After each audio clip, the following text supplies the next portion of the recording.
খোরশেদ আলমের আপনাদেরকে বলছি, খোরশেদ আলমের পদত্যাগ এখন আমরা আপনাদেরকে প্রেস ক্লাবের মতো জায়গায় দাঁড়িয়ে পরিষ্কার বলতেছি যে খোরশেদ আলমের পদত্যাগ এখন সময়ের ব্যাপার মাত্র, ইনশাআল্লাহ। এবং আপনারা জানেন যে এখন আর বোর্ড মিটিং কোনো ভালো মানুষ আমরা অনলাইনের মাধ্যমে ব্যাংকের যিনি প্রথম মিটিংটাই যদি সরাসরি করতে পারে নাই, এটাই তার প্রথম দিনে তার ব্যর্থতা প্রমাণিত হয়েছে।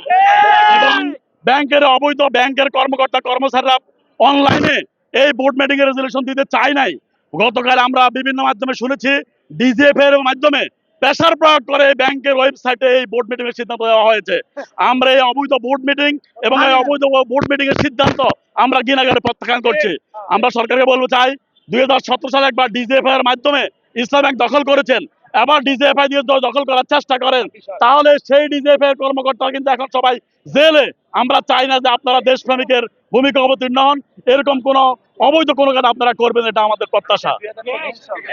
এবং ইসলামী ব্যাংকের বোর্ড রুমে যদি চেয়ারম্যান ঢুকে কারণ তার মিটিং